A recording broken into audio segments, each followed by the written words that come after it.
My name is Ken Conca. I'm a faculty member here in the School of International Service. I work with the Global Environmental Politics Program, the International Peace and Conflict Resolution Program, and other things as well.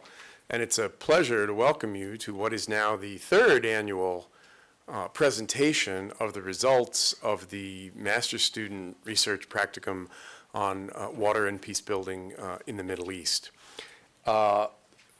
Within SIS, master's students have a capstone research requirement, and they can fulfill that individually through a research project, or they have the option of doing what we call a practicum, which is a team research project with some sort of an organizational partner or client.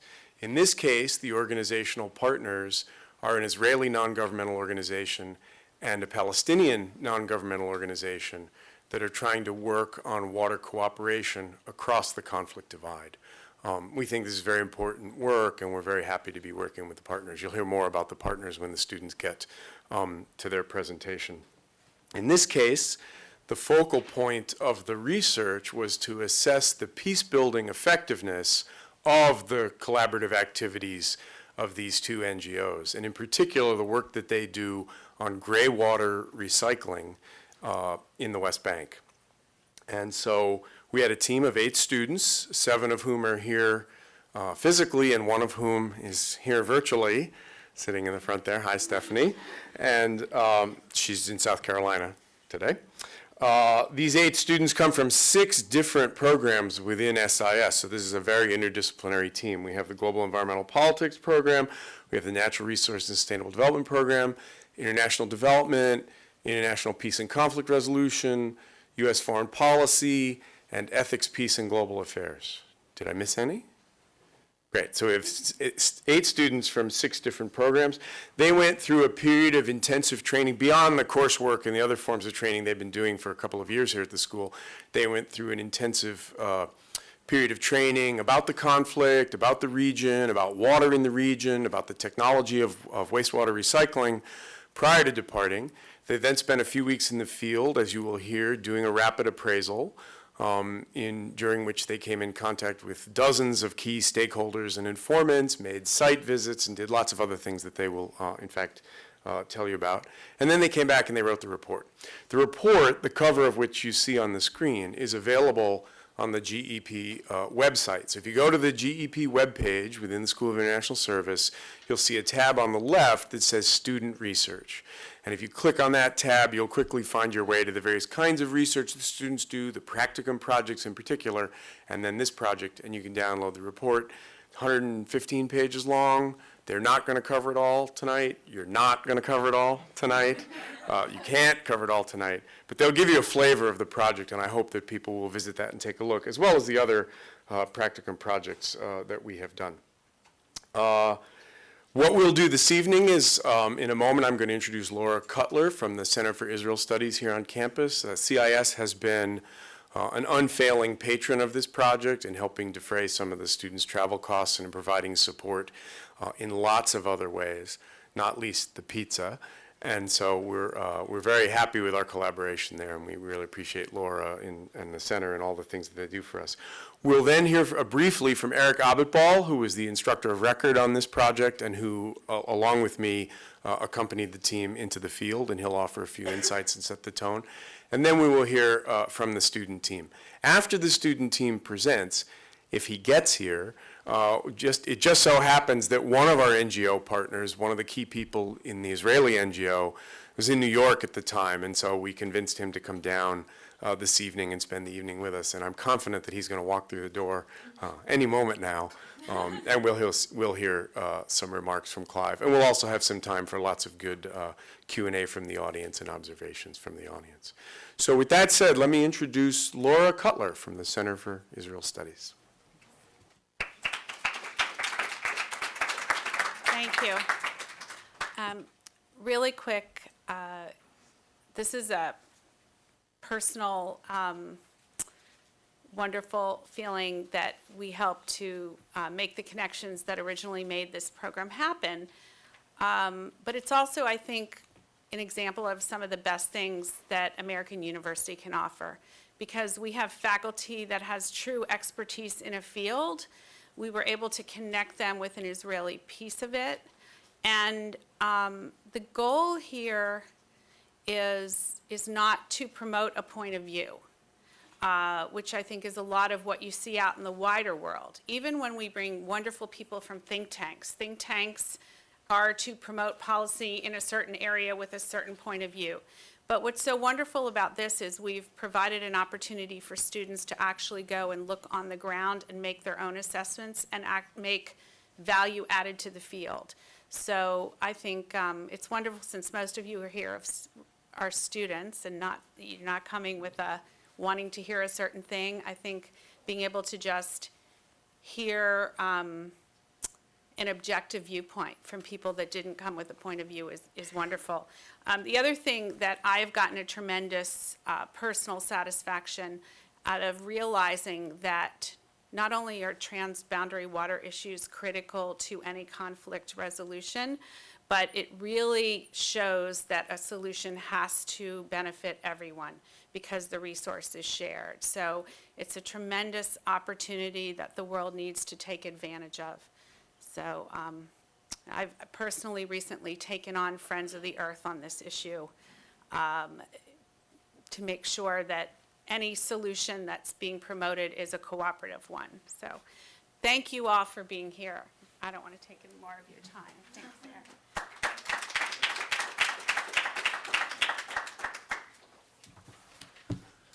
Thanks, Ken, and thanks, Laura, and thank you all for being with us here this evening to really spend a little time together in learning about and sharing ideas around environmental peace building, which is a field that really tries to make connections between environmental issues and peace building issues, and particularly where people use, if you will, and leverage the environment and their caring about the environment to build relationships and really engage with some of the fundamental conflict issues that they need to confront in order to build the future together. The students who were involved in this year's practicum, the third, as Ken was saying, had to confront and take into consideration the Israeli-Palestinian conflict, which is a context where there are not that many good news stories. Watch the news, closely, and are confronted with escalating conflict dynamics that only occasionally find respite, and the type of work that the students have done on this practicum are acknowledging that context, recognizing that the context is one of conflict, violence, asymmetry, occupation, terrorism, and et cetera, in ways that create many obstacles to the type of work that the Israelis and Palestinians that will be discussed here and theorized about in the context of this environmental peacebuilding practicum are confronting. There are many obstacles to the work that those people are doing, and we hear, most of what we hear about the Middle East is often very negative and violence. But there is another story. There are many other stories in the region. And, as you all know, stories are important in terms of, telling us what is going on and what actually gets aired in the context of armed conflict environments like the Israeli-Palestinian conflict. So, what we, I don't want to certainly take anything away from what the students are going to tell you, but I just want to highlight the value and the importance of stories and of counter narratives and of diversifying the narratives that we hear from conflict environments, because there are many obstacles to Israelis and Palestinians working together, and the people that will be discussed and the work that will be discussed are people who have taken the risk and made the political decision to engage with one another and contribute to diversifying some of the narratives in the region. The practicum, is the product of many people working together. Ken says that I'm the instructor of record here, but without, Ken has been my partner on this from the beginning.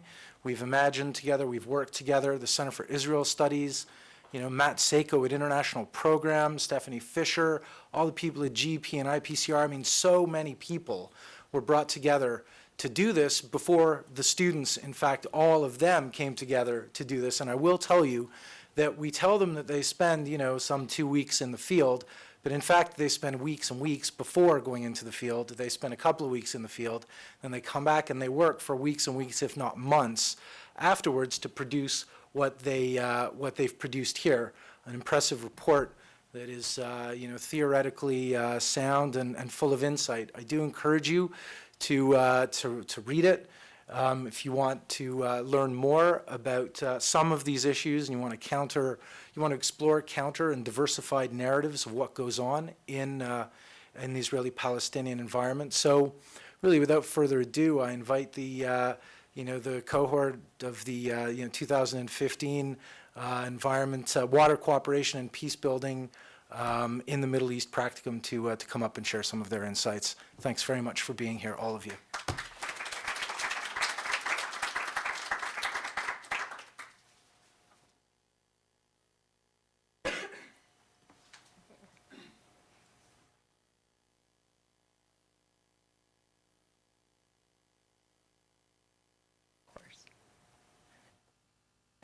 So say thank you again for everyone being here and joining us for our 2015 Water Cooperation and Peace Practicum presentation. So tonight we're going to discuss additional practicum information and 7 core themes of our report. We're also going to talk about the background of water in the West Bank and an investigation of 3 key themes: information sharing, engagement with the public, and symbolic significance. About the practicum. So a little bit more about the practicum. The goal of the practicum is to assess the environmental peacebuilding significance of cooperative transboundary wastewater initiatives in Israel and the West Bank. This practicum gives us a really unique and special experience because it's really studying wastewater and reusing wastewater and the management of wastewater, which is something that's not as openly researched as or discussed as freshwater resources. So it gives us a really unique experience to explore another side of water.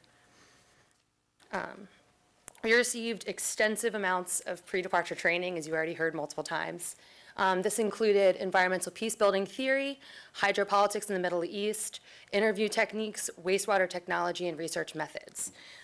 This training proved crucial during our time in the field.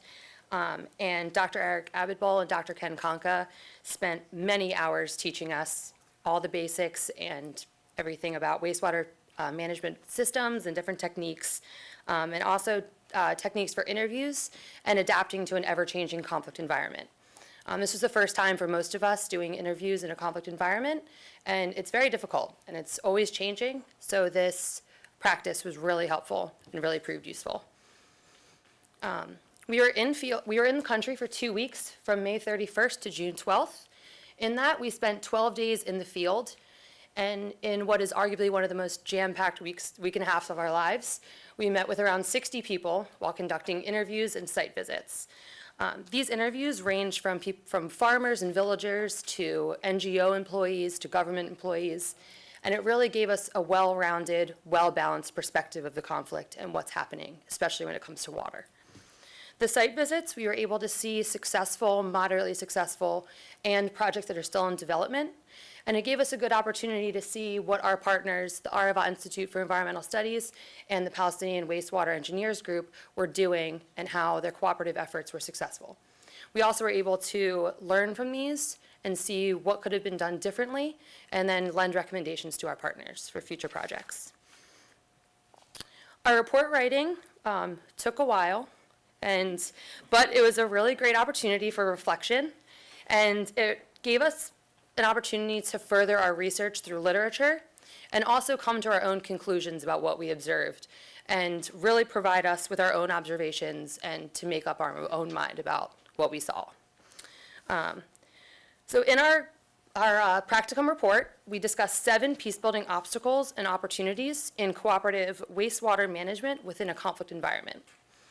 So these are the political geography imposed by the conflict, the securitization and desecuritization of water, the politics of sharing information, the impact on livelihoods, working with women, public participation, and the symbolism associated with cooperation. So tonight, we're going to be discussing 3 of these key themes. So if you want to learn more about the other 4, they're all very equally important. Please read our report to learn more about them. I'll now pass it over to my colleague Lynn, who will discuss water within the conflict.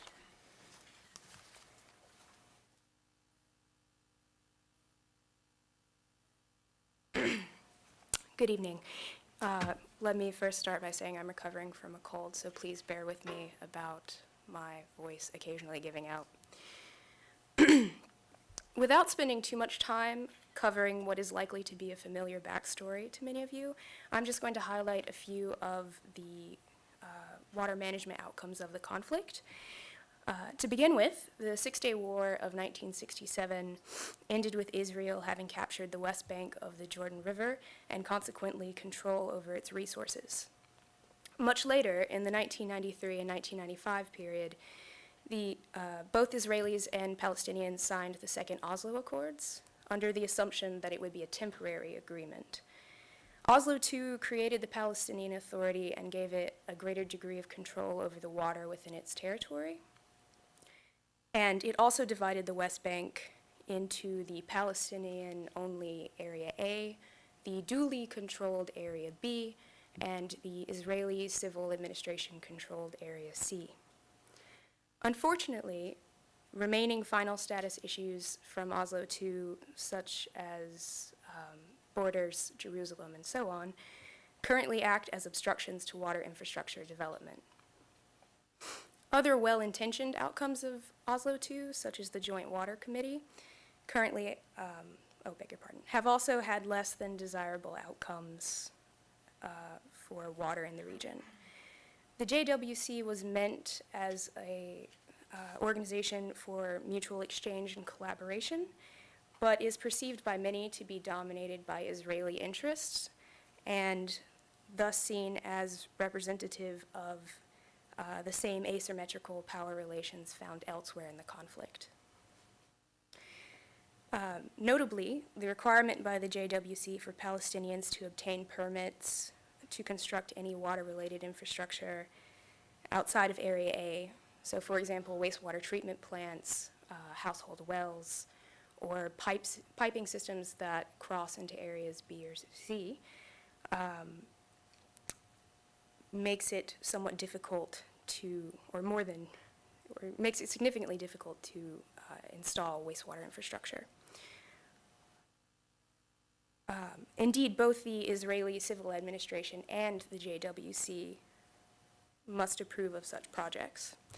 So all of this is to say that there are numerous bureaucratic hoops to jump through in order to establish wastewater or water infrastructure in the West Bank.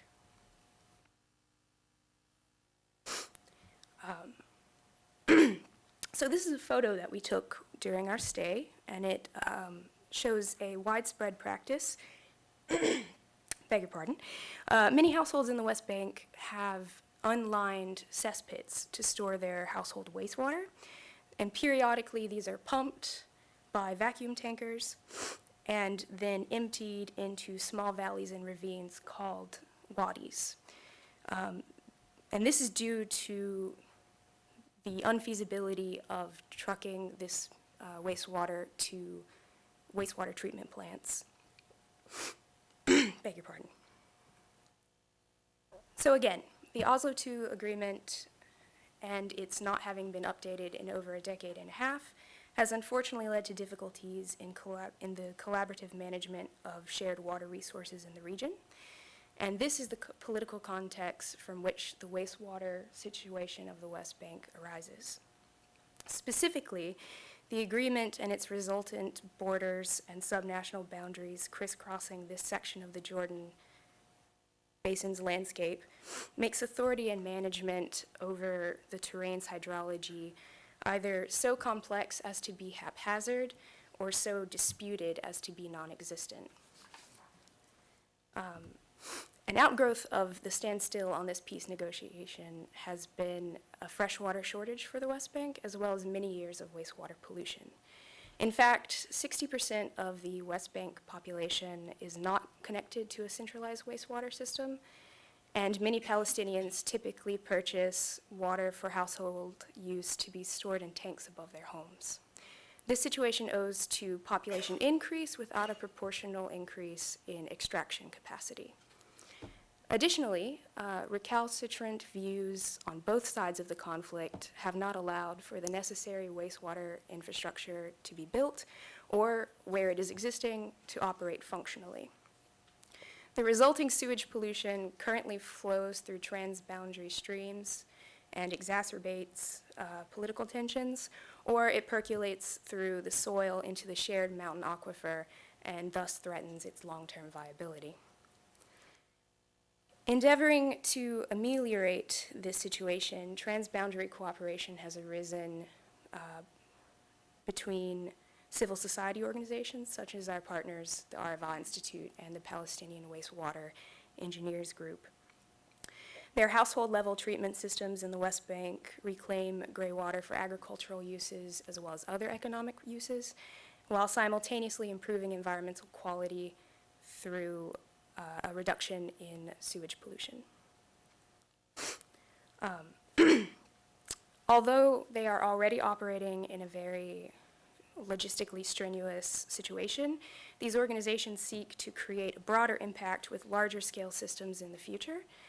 And as mentioned prior, we visited several of their past and potentially new projects this summer during their preliminary planning stages of this new phase of cooperation. While the majority of our assessments observations can be read in our report, tonight we will again cover these three main theme sections: information sharing, public engagement, and the importance of perception in symbolic significance. And now my colleague Jessica will take over to speak about information sharing.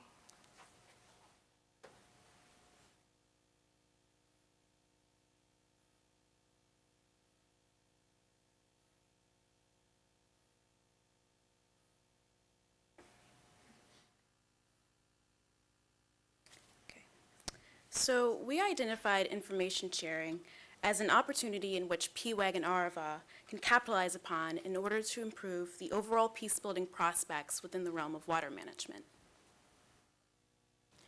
And so I wanted to address two important questions: why information sharing is important, and what does information sharing entail? Academic literature supports the idea that information sharing is an important piece of the puzzle when it comes to transboundary water cooperation.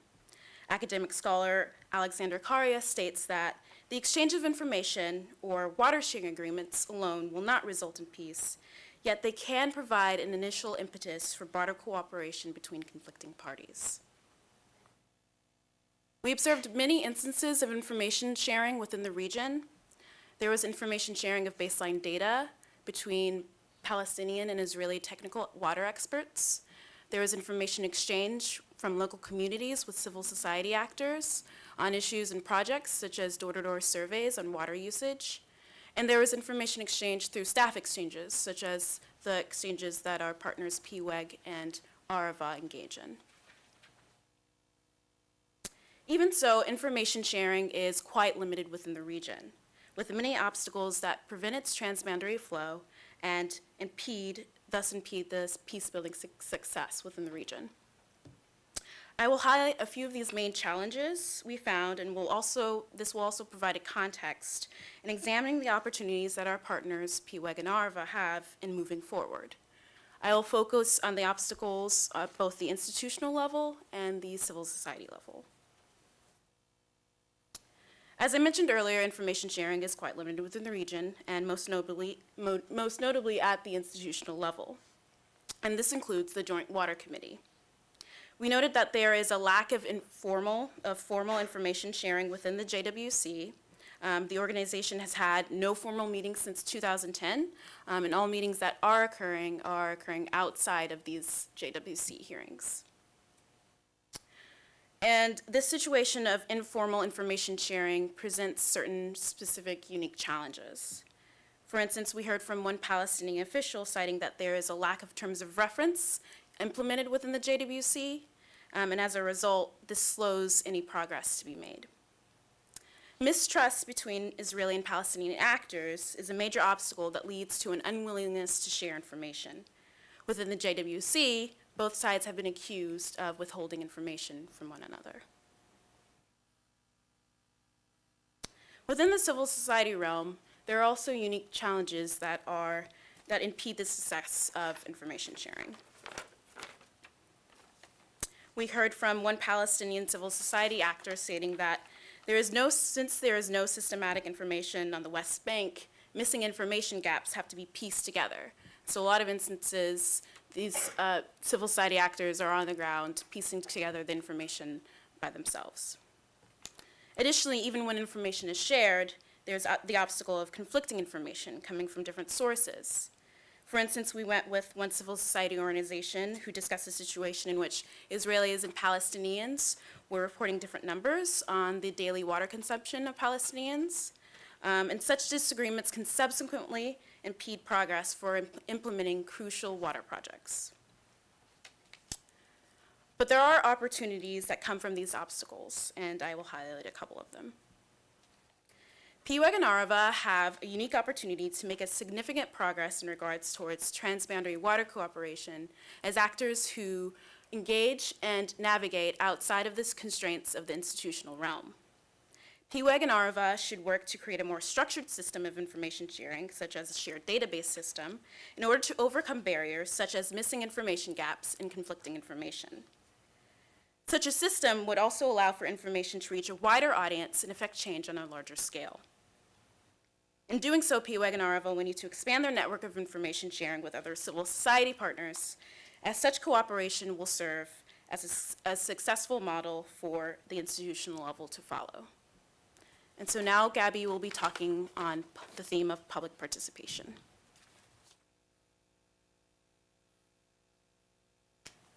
Hi.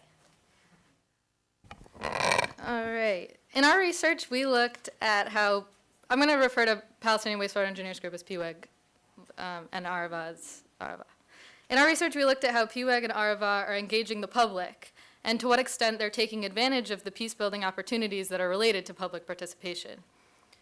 In the report, we discussed three main benefits that stem from public participation in transboundary cooperation on environmental issues. The first one is the building of trust between Israelis and Palestinians. Second is that public participation in project planning and design can help to ensure that wastewater projects are able to provide long-lasting economic and environmental benefits.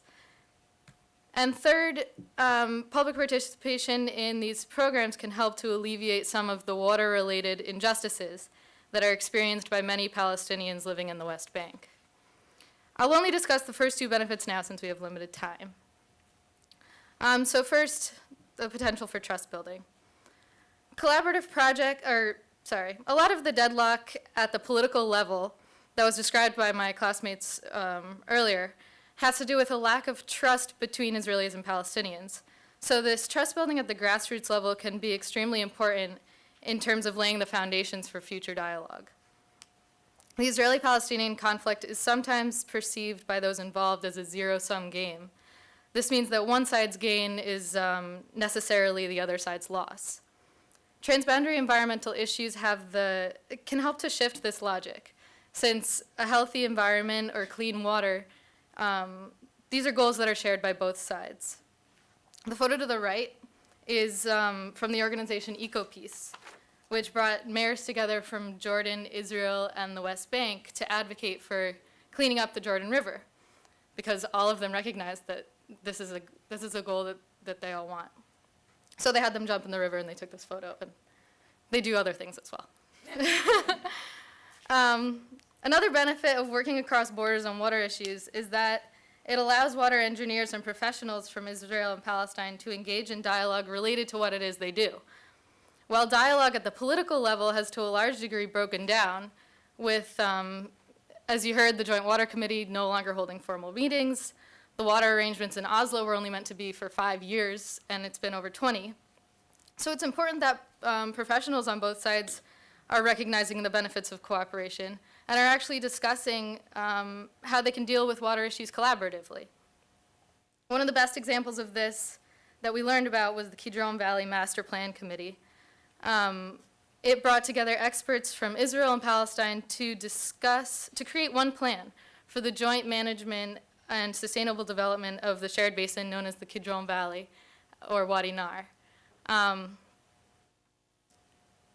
And then another way that these projects can build trust is by shifting perceptions of the other. So given the social and physical boundaries that divide Palestinians and Israelis, these individuals really sometimes don't have opportunities to interact with one another positively.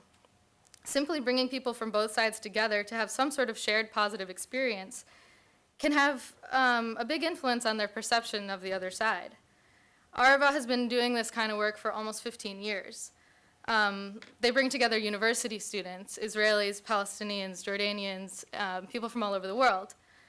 And they live together on a kibbutz, and they take classes in environmental studies. And so Arava creates a safe space where students can bond and learn together and even prepare for a career in environmental management. So one of our favorite people that we met was a former Arava student a Palestinian from East Jerusalem who later went on to work at PWEG. So through these programs, they don't only create friendships, but also professional networks. And one thing to note is that the problem with trying to study the trust-building effects of collaborative water collaborative water projects is that these effects are really hard to measure. And it's something we can discuss later if you want, but it's just worth noting. So on to project success. Projects are more likely to provide long-term benefits if they're well-suited to the needs, constraints, and opportunities of the community in which they're placed. So local citizens are valuable sources of information. PWEG and Arava recognize this.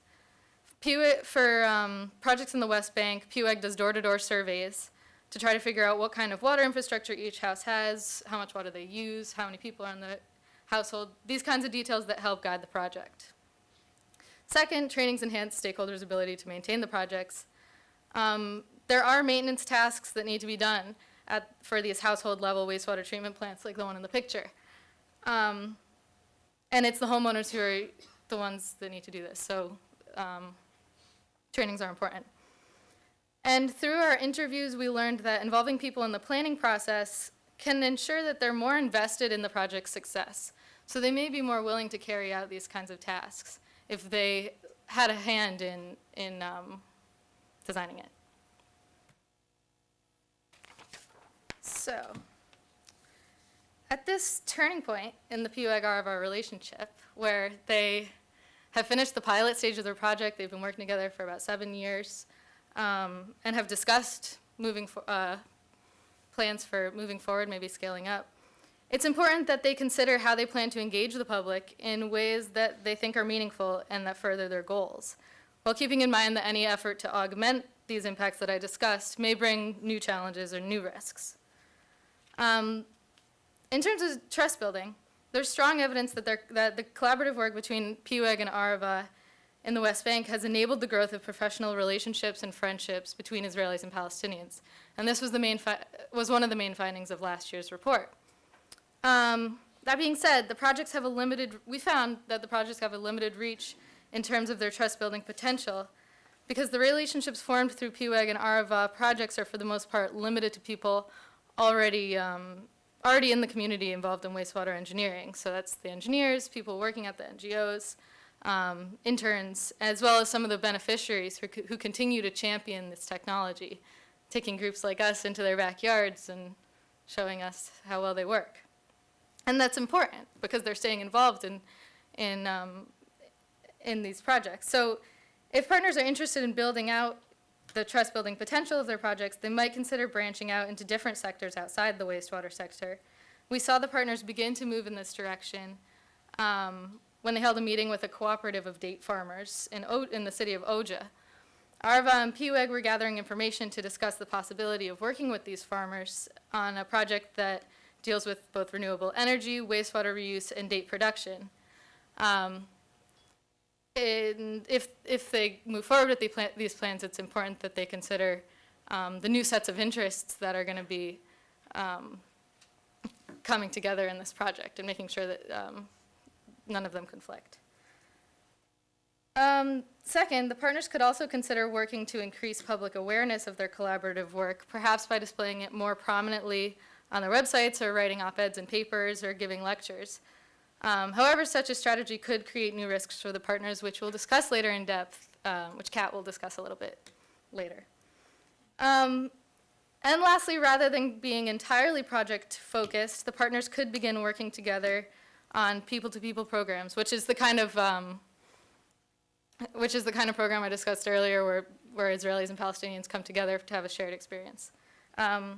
So they could work together to conduct joint environmental education programs, like what ARVA does, workshops and seminars. So that could help to augment the trust-building potential. And then I will just breeze through this. So, like I said, PWEG and ARVA already do in their pilot phase a thorough job of engaging with stakeholders in every phase of the project planning and implementation. However, if they plan to continue constructing household wastewater treatment plants, we suggest that they do an analysis of exactly what maintenance tasks are required for the systems and what may have gone wrong in instances where systems weren't properly maintained.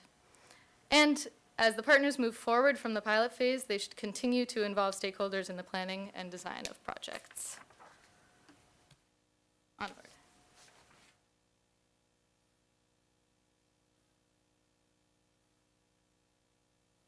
So, as Gabby discussed, participatory processes are critical to these projects.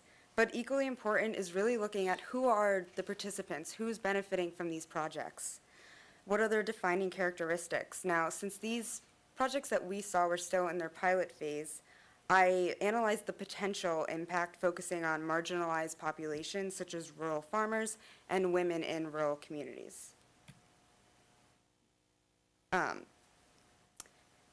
That is a picture of Atuf, one of the Palestinian villages in Area C. And now, as we've heard throughout this entire presentation, the impact of the conflict and Israel's policies strains natural resources, and this in turn undermines Palestinian livelihoods, particularly those that are based in rural areas in the agricultural sector. Often, this results in men in these communities left with no other option but to work informally in Israeli settlements or to become integrated in the Israeli labor force across the Green Line. Now, agricultures and the connection to land are large parts of Palestinian cultural identity. So when Israel's policies inhibit cultivation, they break the connection that Palestinians have with their land, and this in turn makes it really difficult for them to stay on their land. And as we all know, this conflict is essentially over land, and when they can't stay on their land, it increases the asymmetry in the conflict. Now, despite this, some farmers we interviewed, including farmers in Atuf, in Area C, who have had their houses perhaps, destroyed multiple times, continue to stay in the area, and they say that cultivating their fields in the face of immense risks is an act of resistance and a display of resilience. By improving the ability of farmers to cultivate their fields, these wastewater initiatives contribute to the steadfastness of Palestinian farmers, particularly those in Area C or facing extreme poverty. Now, by providing the additional water sources for irrigation, they allow them to farm, in essence, farm as a form of resistance and demonstrate their resolve to stay on their land and establish their party as actors in the conflict.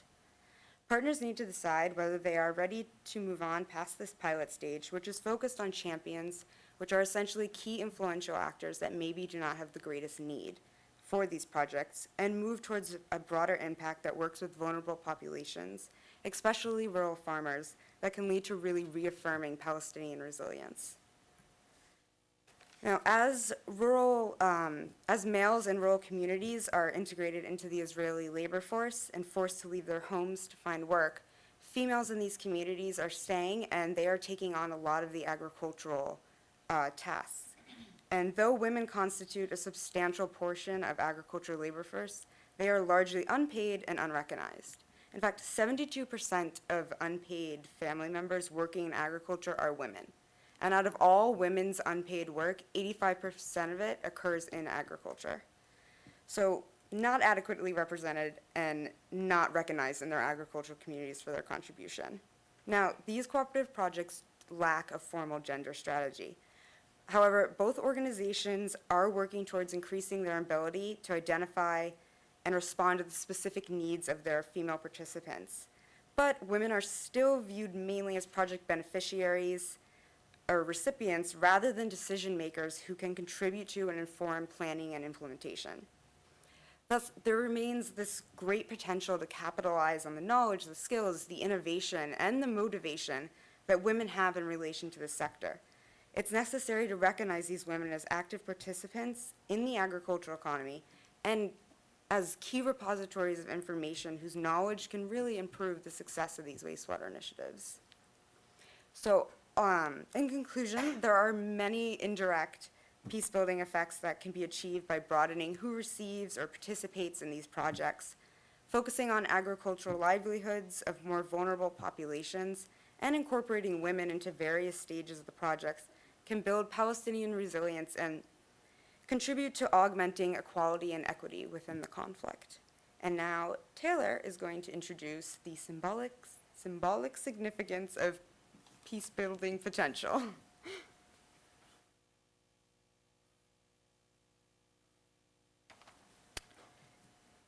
All right, so next we will consider the importance of symbolism in peace building.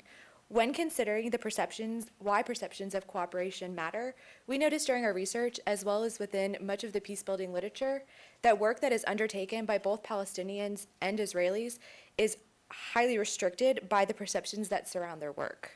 We spoke with numerous Palestinians and Israelis who both indicated that there was backlash from communities with which they have engaged due to negative perceptions that surround their work and projects, especially those which are cooperative in nature. We found that frequently an unwillingness to work with Israelis in the region is a result of perceptions stating that cooperation would serve to normalize the conflict. This thus not only limits the work of PWAG and Arava, but also limits their project's peace-building potential.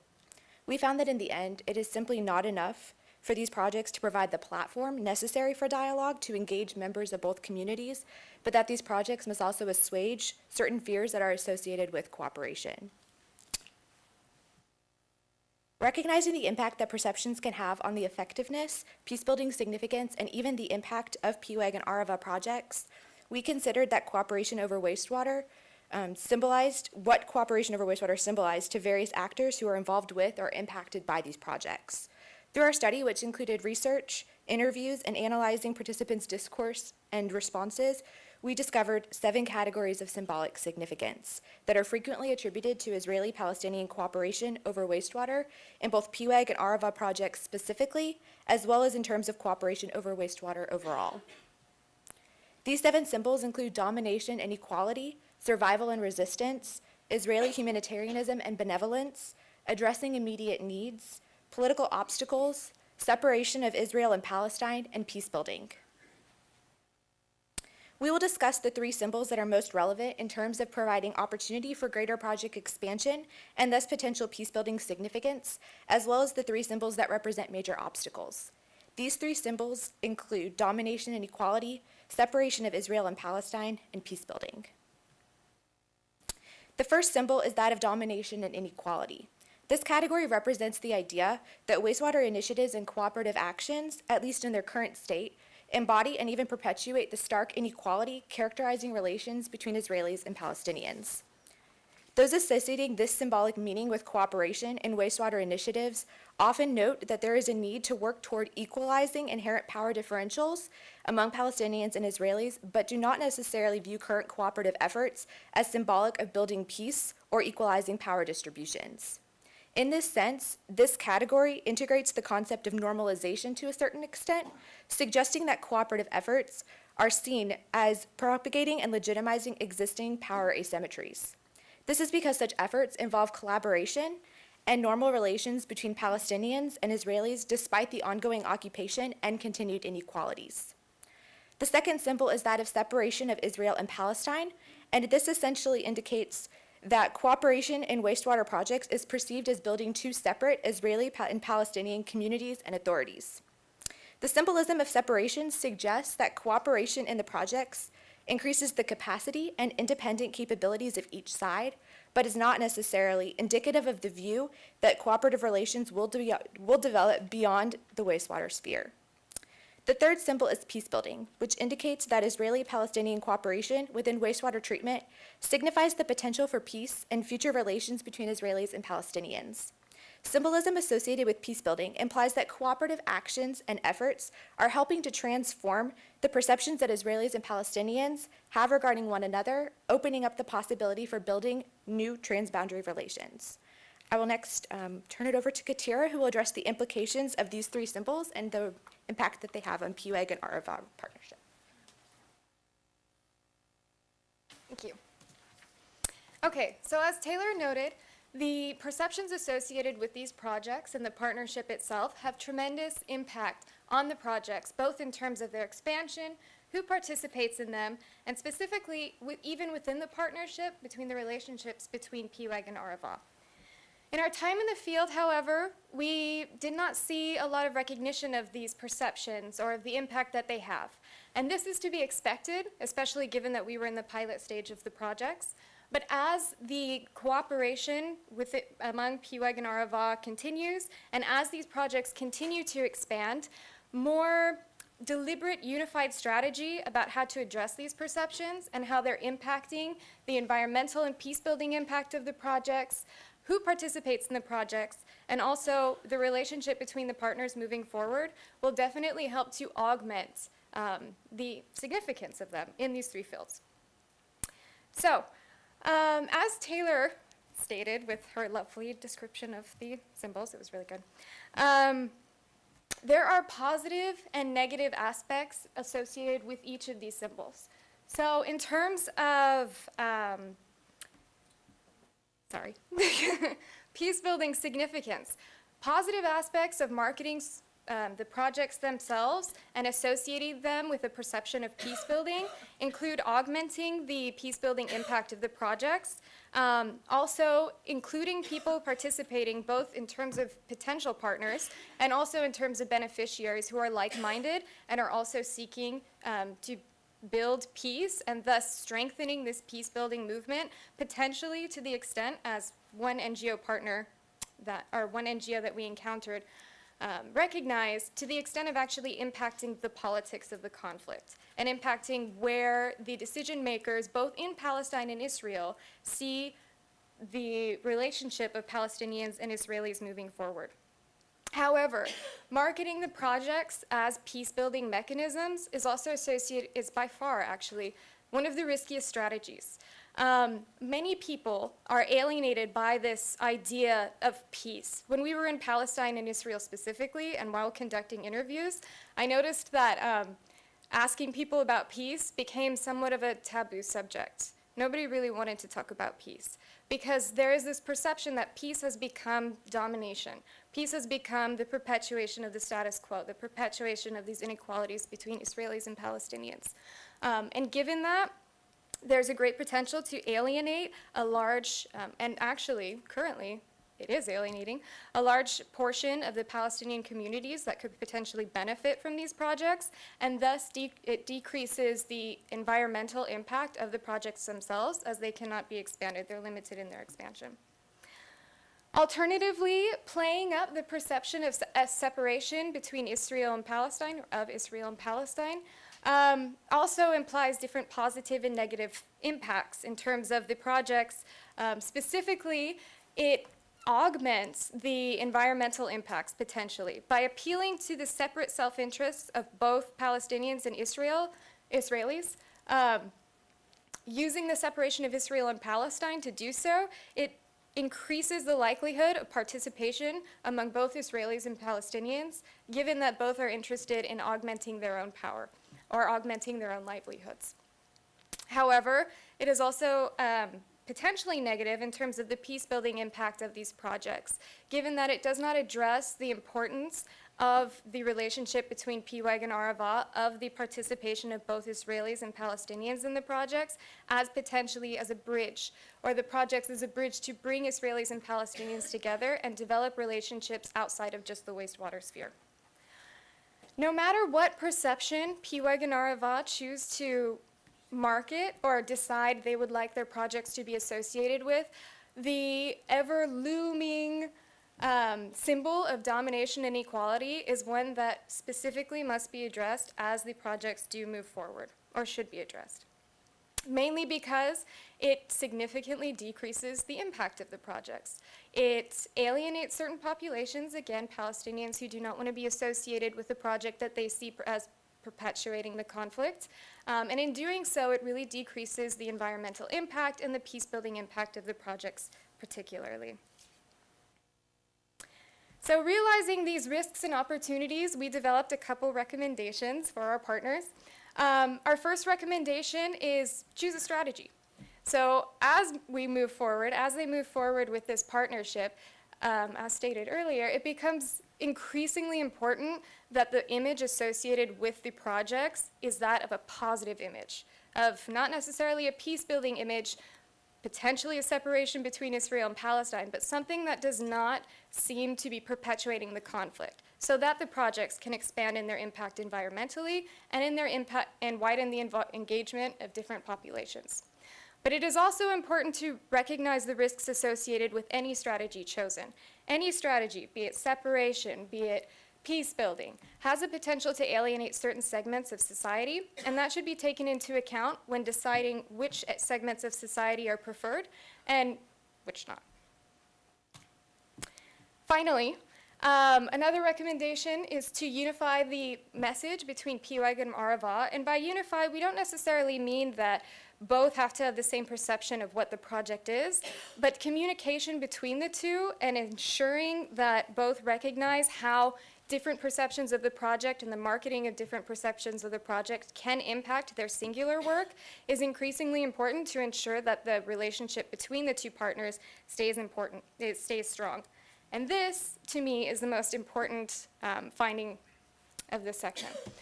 That this partnership is not in itself absence of symbolism. The partnership is a symbol. It has become a symbol, and a very real, a very visible, and a very tangible symbol. And the importance of this symbol and the importance of the continuation of these projects and the expansion of these projects lies in the fact that these projects show that cooperation between Israelis and Palestinians does not entail that there is something to be lost. And that is an ever-pervasive fear in Israel and Palestine. It shows that there is something to be gained. Thank you.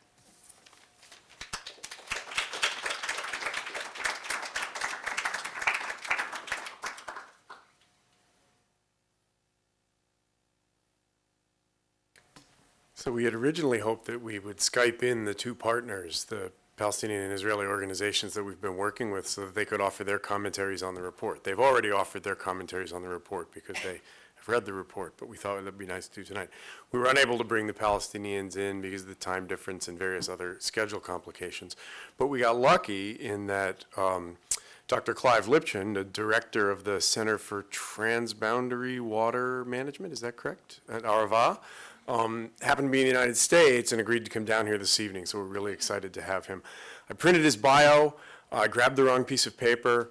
I think I've got this. He's going to correct me for the parts that I get wrong. So originally from South Africa, where he did, no, I'm going to try to do this, where he did his undergraduate degree in, I believe, psychology. Is that correct? Psychology and zoology, perfect pairing for what came later.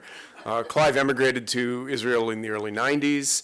He earned a master's degree in Israel in desert ecology and later did his PhD in natural resource management at the wonderful program at the University of Michigan.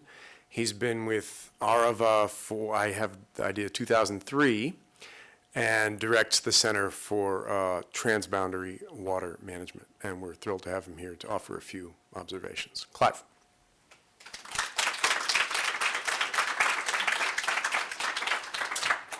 Thanks very much, Ken. You pretty much got it right. So, firstly, it's a real pleasure to be here. I'm delighted that my schedule allowed me to make it here. So it's a real delight. First and foremost, I really want to thank the students. I want to thank the students.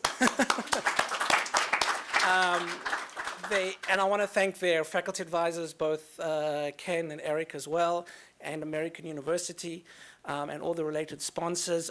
It's very gratifying to me to have you guys come over and take a look at the work that we're doing, specifically because many times we're sort of down there in the trenches. We're very sort of focused on the practical and technical objectives of the work that we're doing. We believe in peace, in whichever way one wants to define what that is. We definitely believe in coexistence, and it's very much within me personally and with the mission of the Arava Institute that the work that we do does promote coexistence. It's not a simple thing by any means, and the students have very correctly and astutely identified the difficulties in sort of navigating these kinds of things, especially in such a protracted and complex conflict such as the Israeli-Palestinian conflict. So it's very gratifying to us that you guys come. This is the third practicum of its kind, and put a different lens on the work that we're doing. It gives us confidence, it gives us optimism to keep working in what we're doing, to move forward, to deepen our partnership with our Palestinian colleagues, to deepen our work with the beneficiaries, and definitely to broaden and widen and deepen the impact of the work that we're doing. And that actually is happening. You mentioned the partnership between Arava and PWEG. This is a partnership that is, if anything, growing, strengthening over time. Even, or despite the difficulties, I'm sure you're all aware the current issues happening now. It's not an easy time to be in Israel. It's not an easy time to be a Palestinian. In many facts, it's not an easy time to be a Palestinian, whether you are an Israeli citizen or you're a Palestinian of the West Bank. But despite all of that, the work that we do continues. It must continue. It has to continue. In many ways, I believe, and my colleagues at the Institute, and if I can speak on the behalf of my Palestinian colleagues as well, what we're trying to present through the work that we're doing in transboundary environmental management is to promote a new normal. We don't accept the situation. We feel that we can, through the work that we're doing, it's a long process. We are certainly not naive to think that the work that we're doing is going to bring about peace. We don't believe that our work will bring about a two-state solution, but that doesn't mean to say that we're just going to, raise up our hands in despair and give up. Because one thing where there is a clear common goal and vision is that the environment is a shared one. For me, the real borders are the hydrological borders, and the simple reality is that our waters are shared. If one looks at a map of the main watersheds and you overlay that map on the political borders, you will see that 100% of Israel's waters originate beyond her borders. So whether Israelis like it or not, that's a simple reality. And if we are going to move forward to manage our very scarce, fragile, natural water resources sustainably, the transboundary aspect is essential. It's critical. And transboundary management is a political process. It's not a scientific process. It's very much a political process. And the way that we feel we can contribute to eventually getting us to a situation where both parties' needs are met with regards to water and the environment is to work in where we can have the greatest impact. And being an NGO, we do have limitations, but we do have opportunities as well where state-based actors are limited. And that is we can work on both sides of the border. We have, over the years, developed a very broad network of Israelis and Palestinians, and I might add, not focus on the study, but Jordan is also a country that we work in because we share water with Jordan as well. But we work at the community level, and we slowly but surely try to build from the bottom a level playing field with respect to water management that can hopefully filter up and influence the state actors, whether they be local government authorities, national, regional, and so on. So I don't want to say more than that at this point, but again, it's a delight to be here. Again, fantastic job to the students. They worked under some pretty hectic time constraints, being in the region for a very short period, but it's an amazing outcome in terms of their report, and I strongly encourage all of you to make sure to read it. I'm happy to take questions. I don't know if you want to do that now, Ken, or at some other point, but I'm certainly willing to do that. If you want to. What we do is maybe have you and the research team Okay. sit up front, and then we'll throw it open to Okay. the audience. We've got a mic here.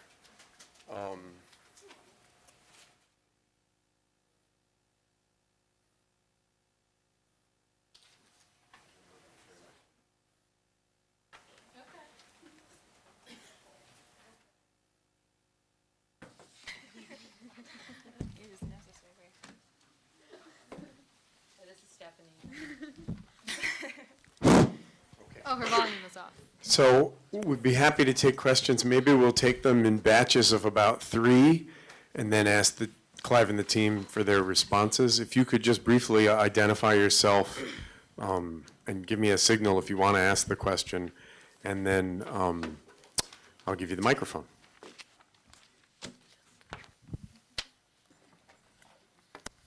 Hi, I'm Christine Smith. I'm a second-year GEP student, and I did the practicum last year. So I just wanted to say, first of all, great job. And I have so many questions, but I guess I was really interested in the suggestion that the project could expand and, for example, work with marginalized farmers in Area C to help them irrigate their crops. I thought that was a really interesting sort of way to expand the reach and also a political statement. But I'm wondering about the mechanics. So, for example, and if I'm not mistaken, I think most of the projects are right now in areas A and B. So I'm wondering logistically, for them to expand and work in some of those more difficult areas like Area C, did you guys look at all into the feasibility of the mechanics of that? Or was it more just kind of looking at broader ways to expand the projects in general, like more theoretically? It was mainly theoretical. I think we'll take about 3 questions, and then we'll go to the panel. Other questions?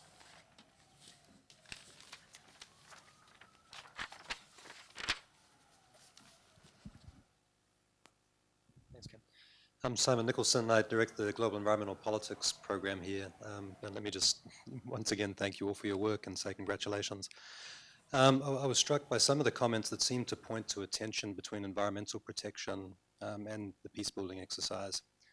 And of course, I guess the perfect project would be one that gave good environmental outcomes and at the same time enabled peacebuilding. But you seem to be saying that there was a tension that you identified. I wonder if you can talk us through that and help us think about the way that projects can be better organized or perhaps better measured so that we can account for exactly what the project is trying to do. Do you have to accept that there's going to be some sort of differentiation between those 2 outcomes?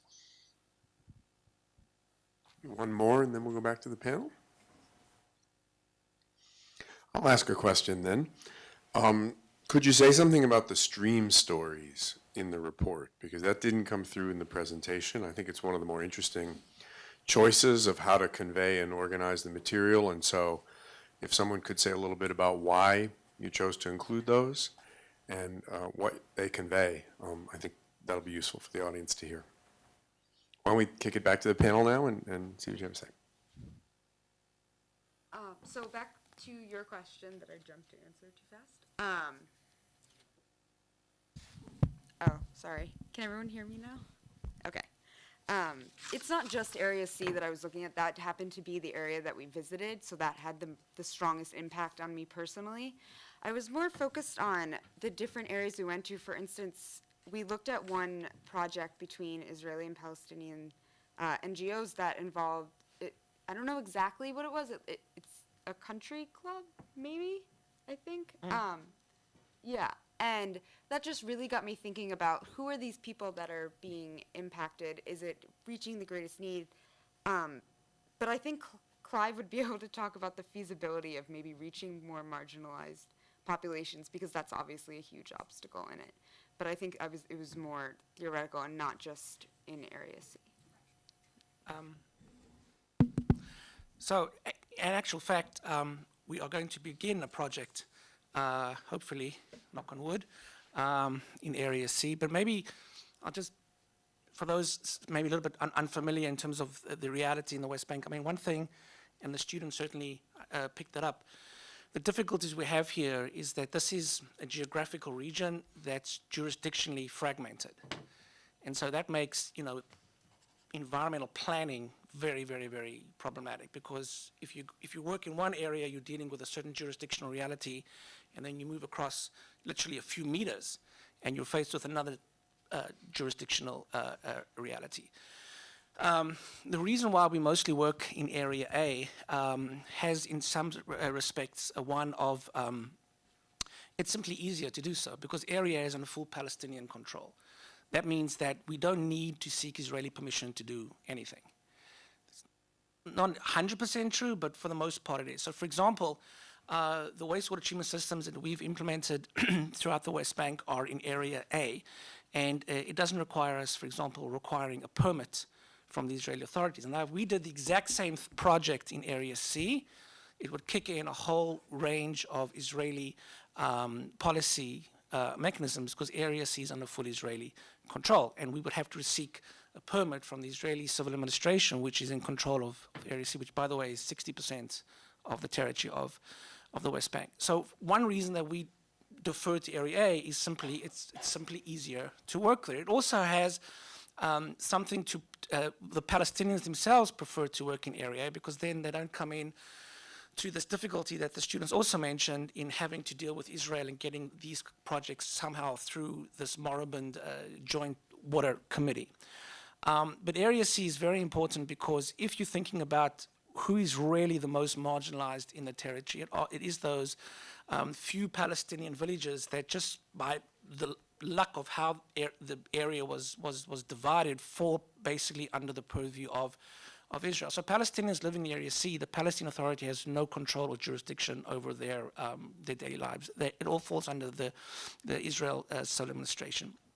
And that reality, that political reality, does make them the most marginalized and the most at-risk communities. For example, anything they would like to do, if they don't get permits from Israel, then there's the risk of demolition. Because if there's no permit, then as far as Israel is concerned, they're not legal. But we do think that this is a community that needs to be accessed, and their needs for water and wastewater are in some ways more critical than communities in Area A. And I don't want to go into too many details, but we are beginning a project there, and maybe the next practicum will be able to visit that project, and then we can add Area C into the analysis. Just to go off what Clive said, can everyone hear me? Usually, okay. To go off what Clive said and also tie in, I don't think it'll stretch. I can just project. And also to go off of Dr. Konka's question about the stream stories. So we've actually witnessed this a couple of times, and our stream stories in our report are used basically as examples of real life situations that are going on and examples of different flow of movement of water across boundaries. And we use them throughout our report as examples to, solidify our points that we're making. But two in particular really speak to this issue of fragmentation. So there's one, the Nebulous wastewater treatment plant, which I'm sure you visited in your trip. It is a beautiful wastewater treatment plant, and it's just currently not functioning to its full capacity, because to lay the pipes to get the treated wastewater back to the Palestinian civilians, it would have to be laid through Area C. So there's a lot of issues with permitting issues and that kind of stuff, and actually getting the wastewater back to be used. And another example from our stream stories would be the Taipei and Ramon wastewater treatment plant, which is a very successful treatment plant. And its original design was in Area B, and it was further away from the communities and would be less of a health risk because of proximity to lives. It had to be moved to Area A due to permitting issues and just the complications in the political arena. So it is a big issue, and it does affect projects and their feasibility. But it's nice to hear that they're potentially finding ways to work around it and get the benefits to people who need it. And to piggyback off of that, within our report, there's site and stream stories. So we visited not only different transboundary water flows, but also sites like the Napa's wastewater treatment plant. And it sort of ties in. We sort of pulled our themes based on our experiences and what we witnessed. And so the stories are actually related and sort of placed within the report as they relate to the different issues that we saw throughout our research. I hate microphones. Can you hear me? Great. Okay, so I want to address your question about the tension between peace building and environmental capacity building. I think that because of the conflict, because of the nature of the conflict, and because it's become so protracted and so polarizing, it has created some sort of tension between the peace building and the environmental significance of the projects themselves. Most of that, I mean, it could have stemmed, a lot of what we've heard was stemming from the kind of the ultimate demise of Oslo and this wariness to associate peace building, peace, collaboration, anything, with work on environmental, well, not necessarily work, but yeah. I don't think it's something that must be accepted. I think that the political situation there and the social situation and the divisions, they're very real, not just physical divisions, but emotional and psychological divisions that have kind of emerged out of the years, have made it more difficult to meld the two together. Clive would be better able to speak about that, but it's difficult to expand the projects to reach populations that don't want to be associated with something that involves cooperation between Israelis and Palestinians. Perhaps marketing them more as for their environmental impact and using them as an environmental tool, and then witnessing again this relationship that exists between Palestinians and Israelis and witnessing the tangible benefits that result from that. Perhaps that can be a means of building peace without necessarily advocating for building peace. But currently there is a tension, but it's not something that can't necessarily be worked around. Oh, no, go ahead. To expand on that, in some respects, it's sort of like a self-selecting process. We work with people that, in some respects, acknowledge either overtly or less so some concept of peace or peace building. And of course, I think pretty much all of us can define the word peace in many different ways. The way we work or the way we work in the West Bank is we rely 100% on our Palestinian partners to identify the communities that we work in. We don't select communities, they do the selection. But that selection process in of itself is driven by the fact that a community that would agree for us to do the project has to be open to work with Israelis. So that's sort of the self-selection reality. And Montha from Peeway can tell you that he went to a number of communities and they flat out, and when he, the process is to first begin with the technical benefits of the project and then sort of at the appropriate time, bring in the fact that this is an Israeli-Palestinian endeavor, and at that point the conversation can go one of two ways. Either it's accepted or it's rejected. And we did get a lot of rejections, and that pretty much shuts down that community for us to engage in, which maybe is probably the best community we actually should be working in, but it's simply not possible. That's just the nature of it. So for me personally, when I think of the work that we're doing, I tend not to think of it as peace building, because if I'm working with people that already accept me, then, that's I don't need to sort of develop it slightly, into something of, I'm not building peace, there's some relations there. But that's the reality, that's something that we just have to accept. It's frustrating, there's no question, it's very frustrating. That being said, one way to reach these communities that are antagonistic to cooperation is when they see the actual quality of life benefits of the project. And then, potentially through that, they may be more open to understanding that, if they want those level of benefits, those environmental benefits, those quality of life benefits, those economic benefits, and getting those benefits requires them to work with Israelis, they may become more accepting. But that really is going to take time for that to happen. And as the students mentioned, we're still very much in a pilot stage of many of these interventions. Why don't we take a few more questions at this point? Hi, Daniel, I'm a graduate student here at AU. Just for your last remark, you said about, people will see the benefits of it and hopefully that will help building future project. How accessible is the program to the open public to see through media, through online? Because, if you take it to the media, you'll get flack from both sides. And that's the absurdity, because you want to reach the more people, but if you go either way with both media bodies, you're just going to get shut down by the majority of public, especially these days. So, Couple more, maybe? I have a question actually relating to what you just said as well. So I was just curious, I've done a little bit of reading on Friends of the Earth Middle East, which the team mentioned in their presentation. And a lot of what I've read from them actually pointed to the idea, at least somewhat, creating a different identity or a challenge to the identities that are there presently through realizing a shared ecosystem. And I was just wondering, while you were there, or Clive, if you've seen this, like, is there any value to this new or shared identity? I mean, is this something that's even possible, or is this more theoretical in the sense that you can actually create a shared identity around a shared ecosystem? Maybe one more, and then we'll go back to the group. Okay, back to Christine. Hi again.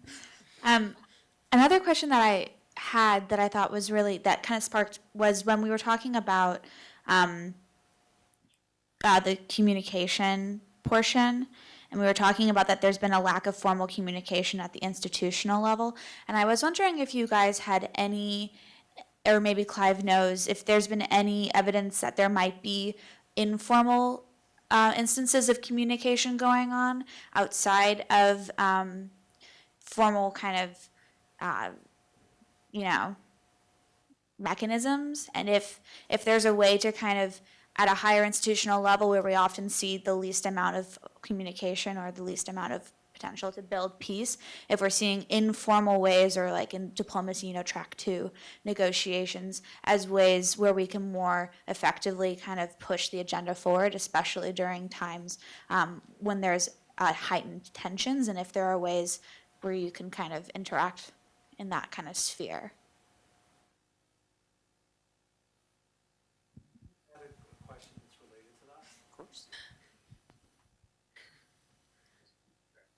Yes.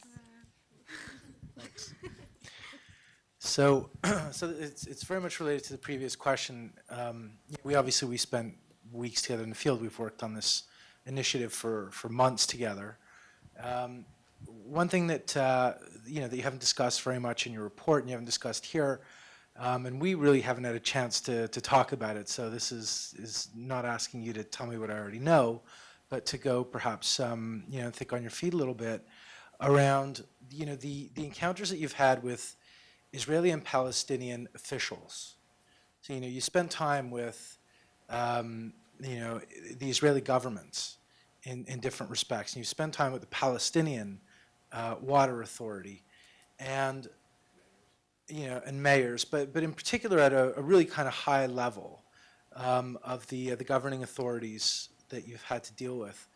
What, I mean, in speaking to them and in thinking about what it is that they've had to say, in terms of the obstacles that, that you see that they're dealing with, and then also their receptivity to the type of projects that, that the Arva Institute and PWEG are engaging in. I wonder if you could give us a little bit of that picture of, the high-level kind of obstacles they deal with and the receptivity to transboundary water projects that civil society practitioners are involved in.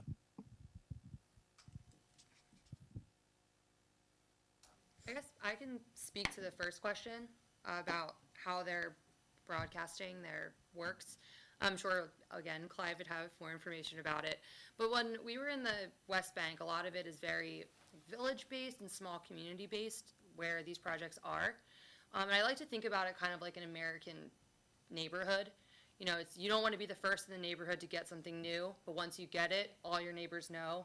They ask you about it, and then they want it as well. So it's one of those things where it's a lot of grassroots networking, a lot of just neighbors talking about it. One of the most influential projects that we saw was a former mayor who has it now. Countless people in the community want one, want a wastewater treatment in their backyard because he's very open about talking about it, and he's not shy about showing it off to people, and he always has people coming to look at it. So I think that is really one of the really great ways, and that's one of the ways in which the public participation can really come into play, is by enhancing that public outreach from neighborhood to neighborhood and that kind of stuff. If I could just add on that, it's really interesting that you bring that up, because one of the things we encountered when you get to these pilot sites, there's always a huge billboardy sort of thing that says, this is a project donated by blah, blah, blah, blah. And, certain people certain Palestinians were okay with having the Arva Institute on there, and some of them were not. Or some of them just didn't really even have the sign up. So it was interesting, and, maybe that's something that the next years can really look into, is like, why were these people okay with having it up? Why were other people not okay? And, because that is kind of a form of, I guess, advertising in a sense, but we really didn't look into the media too much, although PWEG is pretty active on Facebook. Can I? But not about the projects with the joint projects. Can I add, this might be heavily influenced by my own personal opinion of the media. I spent a little bit more time in the region than my colleagues, not very much, so I can't really act like I'm an expert. I'm not at all. But from the additional time that I spent there, what I saw was a lot of polarization within the media itself, and that the media is sometimes essentially used as a tool to demonize, or it increases the risks substantially because it can be used by, nefarious actors in ways that are counterintuitive, in ways that are harmful, and it could potentially, even put the beneficiaries at risk, the projects at risk, the further partnership at risk. So I hesitate to advocate for increased media advertising, I guess, especially because I also spent a lot of time in the West Bank as well, and there's a lot of distrust of the media as well. And so kind of navigating those, even social media, there are certain pages that some of the Israelis I encountered wouldn't go to because they're too radical. Some of the Palestinians wouldn't go to because, they're too radical. So it's kind of a tricky situation. It's really impacted by the conflict, from my personal opinion. Just like to add that in one sense, it's another level of frustration that we deal with, because yes, we would love to be able to expose and document as much as we can the work that we're doing. And it would be great if the New York Times and the Washington Post would report on good things coming out of the Middle East and not bad things consistently. And many times when we do have the opportunity to have a positive story be told, the media is simply not interested, because that's not a headline that's going to sell newspapers, unfortunately. That being said, all of our projects are on our website, and you can go there and you can see pictures such as that. The names of the communities that we work in the West Bank are all listed on the website. But you would have to know to go there. In other words, it's not something that is, documented on conventional media. We do want to try to be more open with what we're doing, and sometimes we can, and sometimes we can't. It's just the reality, unfortunately. There's nothing at this point that I think will change that. One thing of interest, I think, also maybe for the next group, one of our big funders here, the students didn't mention it, but it's no secret, is USAID. They're the ones that are putting up a lot of the money for this project, and within USAID, they have a very specific marketing and branding strategy that we are required, committed to do, which includes the signs. So that's something we can think about, for future, this whole concept of branding the project, because they have a whole very specific documentation on how we're supposed to do that. Just hop in for a second. One of the ideas that bubbled up in the drafting of the report, I think it made it into the report, although it wasn't mentioned here tonight, was the idea that you could use sort of diffusion strategies for communication as well. So if you have one of these units in someone's backyard in a Palestinian community, bring a high school biology class into the backyard. Let them look at and understand, the bacterial processes that are going on inside the unit and so on. And so there may be levels in between mass media strategies and relying on the individual householder to communicate in the neighborhood. There would be creative ways to broaden out the desire to participate in the project. Did we catch all the questions? Are we ready for the next round, or is there? Go ahead. Go ahead then. We're not done yet. So I wanted to address the question around evidence of informal information sharing outside of formal mechanisms. Just to go back to the JWC, as I mentioned, when we went to the IWA, an official said that they have had no formal meetings, but they have met informally outside of these hearings. So to that sense, we weren't at those meetings, we don't know how successful they were or anything like that, but to get a sense, visiting the IWA and the PWA, there does seem to be definitely some obstacles in communication, as far as, maybe one side saying that we have signed off on this, this is on them, this is their problem, and going both ways. There was some information sharing when we visited the Ministry of Regional Cooperation, but interestingly enough, they actually shy away from advertising or displaying that they do engage in cooperation, communication, information sharing with Palestinians, because that's something that they do not want to kind of give attention to, as they feel like that would impede their progress. And the instances of information sharing that we did see, outside of these formal mechanisms that actually involved the institutional level, was with, the local mayors, for instance. So the local mayors, we met with one, I believe it was in Atuf. He talked about the meetings that they're having actually with officials from IWA and actually other regional actors, and outside of the region, I believe Jordan as well. And so that was interesting to observe that. And just to reemphasize though, a lot of the engagement that we did see was on the technical level, so between the engineers, the water engineers, as well as in the civil society level. Just to piggyback off of one of Jessica's points with the Ministry of Regional Cooperation, I think this also lends to Eric's question pretty well. They don't even have a website, because it's not something that's really publicly advertised that the Israeli government is working toward cooperative initiatives. So it's one of those things that's one of the major obstacles that governments have, going off of what Dr. Abitbol said, because the governments are representative of their people, and a government can't take a massive stance on something that the public opinion possibly wouldn't agree with. So when we met, one of the most frustrating things I took out of this practicum was when we met with the Palestinian government, they just blame the Israelis. When we met with the Israeli government, they just blame the Palestinians. Or the Palestinians would say, Israel's blocking all of this. And the IWA would say, look at all these we've approved. It was just so many jumps, or like hoops to jump through to actually get anything done, and it's frustrating, and it acts as a major obstacle. But it's also really a big obstacle that they can't really publish a lot of this. They can't, You know, the aid that the Israelis give to Palestinians in water every year isn't something that's usually published, the numbers. It's just one of those things where the governments have to be very strategic about what they say and what they produce because it could be used against them in the future. Okay, I think, oh, sorry, please, Kat, go ahead. I'm going to be really bold and try to address all three of the remaining questions at the same time. But it's bold.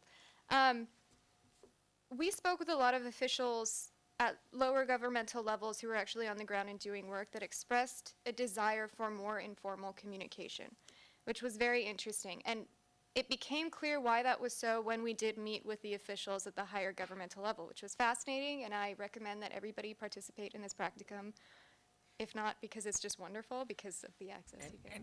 Just come because the food is also just really, really good. It is. So Yeah, it's fantastic. You will think What about he it said. and dream about it every night.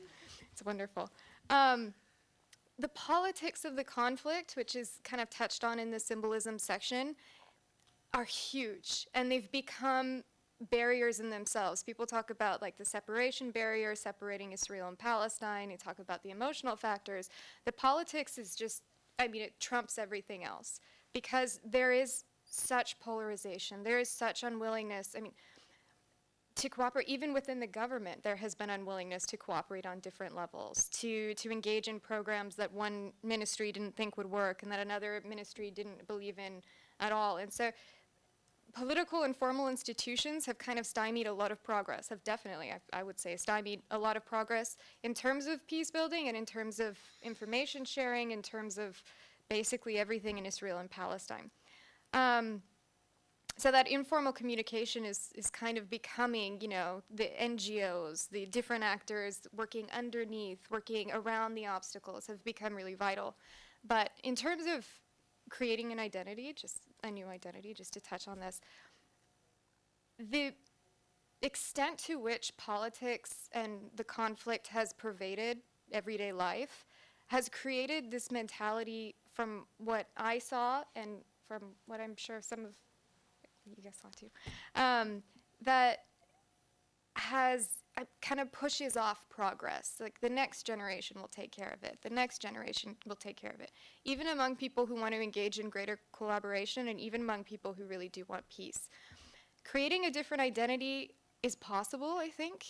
It will take generations. The biggest impediment is the fact that this whole idea of taking generations to build a new identity has become something that's seen as the next generation will do it.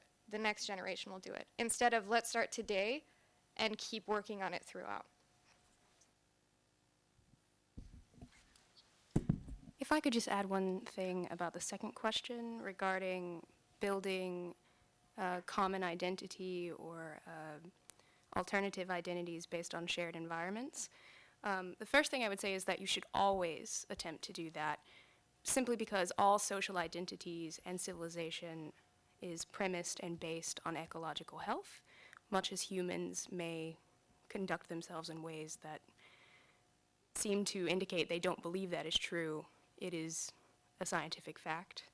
And so perhaps the more nuanced question is not whether or not you should do it, but how do you make it into social actors' primary identities, even if it is only under certain circumstances, and to be used strategically in those circumstances. And I would wager that making a shared an ecological identity your primary identity would best be done at the subnational level in order to get the most impact. Anyone else? I think we have time for one more round of questions. I just had a really quick question. I didn't hear it addressed. Clive, perhaps for the audience, if you could just clarify how many Palestinian percentage-wise live in Area A versus B versus C, that might be helpful. before I get to that, one more step back. What was the idea of areas A, B, and C under Oslo? The idea was, from the Israeli perspective, was to provide as much autonomy to the Palestinian population. From the Palestinian side, it was for Palestinians to be given as much sovereignty over the physical land. just somehow this fragmentation of A, B, and C was supposedly trying to meet both of those ideas. If you look at Area A conforms to the large urban Palestinian centers. So about 80% of the Palestinian population is under direct Palestinian control, both civil and military. Israel doesn't get involved directly in the lives of the majority of the Palestinians. The number of Palestinians that have remained sort of outside of that jurisdiction is roughly 10%. And again, these are the ones that really are the most marginalized. It's not just Palestinians, by the way, that are falling sort of in the cracks here with regards to Area C, but something also we may want to consider for the next time is other than the small percentage of Palestinians that find themselves in Area C, the most marginalized of communities in the West Bank that are in Area C are the Bedouin, where neither Israel nor the Palestinians take responsibility for. If you're looking for the most marginalized community, it's the Bedouin that find themselves in Area C. Area B, to be honest, it's sort of identified on the map. It doesn't really exist in reality. It's sort of these funny, strange sort of buffer areas around Area A. In terms of the Israeli population in the West Bank, the settlements, they are all in Area C. And as I said, again, Area C in terms of actual surface area is still 60% of the West Bank. And this is one of the core issues of the continuing conflict, is that the Palestinian perspective is about sovereignty over every square centimeter of the West Bank delineated by the 67 borders. Whereas from the Israeli perspective, the issue of sovereignty is more about maximizing the Palestinian population under Palestinian sovereignty and negotiating over what the potential borders of the West Bank may be. Other questions? Hi, I'm Jeremy. I'm a first-year GEP student. I was just wondering, what are the there was a picture of like a storage truck emptying waste. What are the conditions like in the Israeli settlements in the West Bank? And do they represent, or like what kind of impact do they represent on like waste or like water usage for the area? I can take it. Or did you want to Go ahead. Go ahead. So in the Israeli settlements, okay, so certain Israeli settlements are extremely pristine. It is like almost any other neighborhood. They are typically surrounded by some sort of barbed wire. In the settlement of Ariel, they are actually, I think their wastewater treatment facility was not working quite as well, so what ended up happening was all of their waste was going downstream and polluting a Palestinian village going downstream. They are actually working on building it. There are a ton of funds, a lot of money going into it. There's thousands of people that live in Ariel. I'm not exactly sure how many. It's a stark contrast to the different Palestinian villages that we went to. Now, having said that, there are certain Israeli settlements which are not really settlements. It's more like an ongoing here, and I'm declaring that this is my land, and I'm going to put down, and those are usually more extremely religious, and they don't have those same facilities. But for the most part, I would say Israeli settlements, at least that I've seen anywhere in America.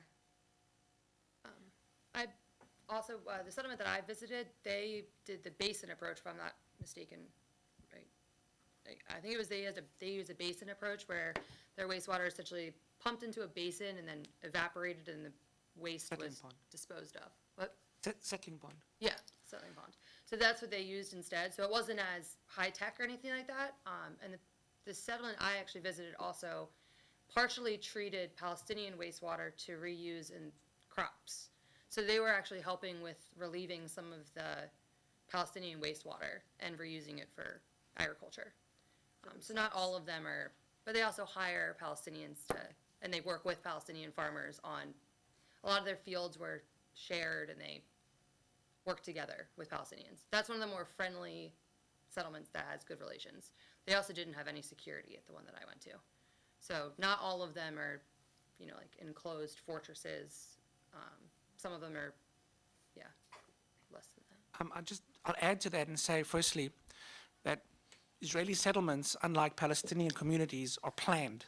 They all have those that are recognized. There's many, as you mentioned, these sort of more ad hoc types of settlements, but for the most part, the established settlements, like Ariel, all have a master plan that includes dealing with sewage. The challenge is that because of the geographic locality of these settlements, which is very much politically determined, they may have within that master plan a sewage system. So all the buildings are connected to a sewer network, like in any planned community, but the question is, where does the sewage go?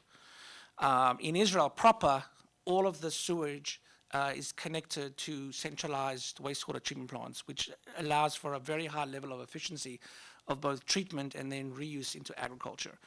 Because the settlements, for the most part, are isolated, they may have an efficient collection system, but the question of treatment is very much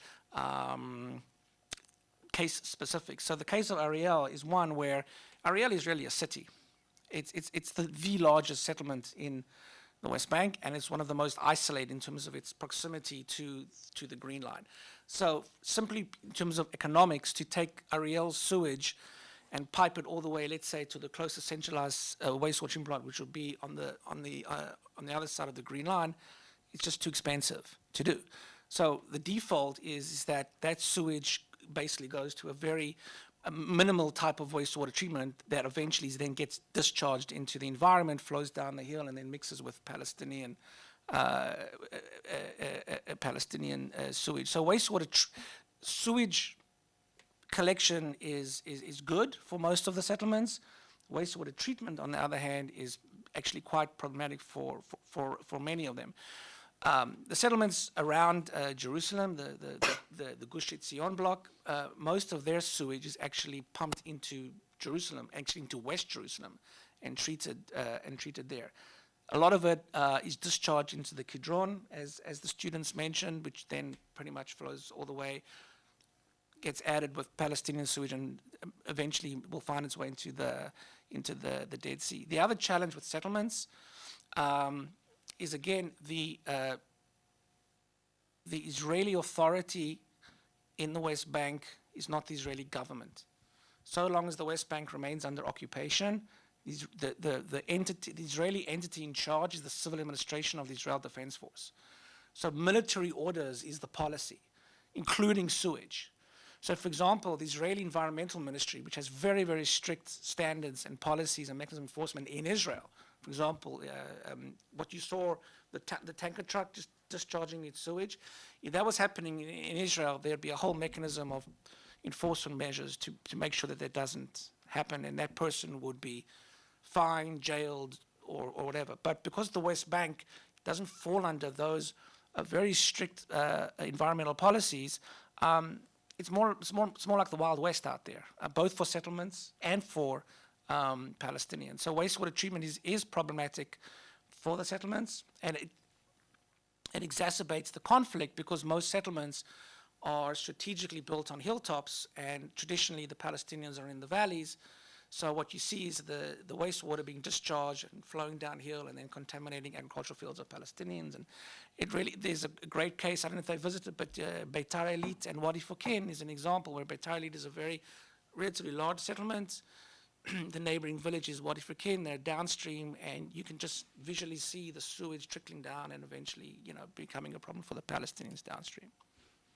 So settlements, to sum up, are exceedingly complicated issues to resolve in many respects, but the real, on a day-to-day life, it's such a red flag, it's it's like a red rag to a bull for the Palestinians because it's such a direct physical issue that they experience on a daily basis in so many ways. Environmental issues is just one daily experience that they have to go through. We're running out of time. I think I'm going to just, since I have the mic in my hand, I'm going to make two final observations about the work that the team has done, which I think is terrific. So I've done a lot of work on water, peace, and conflict, but I'm a neophyte when it comes to the region, and really didn't study this region much until I started getting involved with the practicum projects over the last 3 years. And so like everyone else, I immediately focused on freshwater. And if you look at the water situation in the region through a freshwater lens, it very quickly becomes a zero-sum game. It's my water, it's your water. So one of the things we're hearing about now is, I'm sorry, it's my water, so it's not your water. One of the things we're hearing about now is the big water gesture, right? The idea that since Israel is transforming its water reality through desalination, that it's got surplus water and it could make a generous gesture of sharing more waters with Palestinians, and that would move the conflict off of where it's currently centered. And there is a school of thought in the study of asymmetrical conflicts that suggests that a big gesture by the more powerful party is often what is needed to break the sort of hurting stalemate that you have settled into. I'm not saying that's an uninteresting idea, but again, while it might create real benefits, it reinforces the zero-sum nature. So it's sort of ceding the resource from one to the other. I think when you look at it through the wastewater lens, as the team has done, things come into a very, very different relief in terms of the conflicts, right? You see the fragmentation of the space. You see all the barriers to realizing the joint gains around important public goods, like public health. You see other kinds of power. It isn't just the control of freshwater resources, right? It's institutional power. It's discursive power, right? It's the power that makes some of the symbols that inhibit cooperation more powerful, and the symbols that would empower cooperation less powerful. And so I think it's really important, actually, that the work comes at it from that angle, because I think you get a much clearer picture of the situation we've actually got than if you just look at it through the freshwater lens. And the second thing I would say, and this is really maybe for if there are any students in the audience who are thinking about doing a practicum next year and so on, it's kind of daunting to think that you have anything to offer when you're going and joining up with people who are there in the trenches every day doing this really important work. And I know, and I think faculty think that's too, what do we have? We know what we can learn from you, but what do we have to add? But watching this happen for 3 years, I think there's two things that we very much do have to add. I think Clive would agree with this. One is just the time, right? I mean, we've got a group of people who have been trained and are about to start doing this sort of work for a living, because you will get jobs. And you've got a skill set. And the organizations that we're partnering with are not flush with cash and flush with resources and flush with human resources. And so don't dismiss what you can do in a few months analytically to be useful. And the second thing I think, and Clive alluded to this, is the fresh perspective. Just coming at it, I mean, something about being so close to the work, sometimes there are angles on it that you can't see. And every year that I've read the report that the team has produced, I've said, yeah, that's right. That's a great idea, and I've seen how some of them have started to be taken on board, and that's a very powerful thing.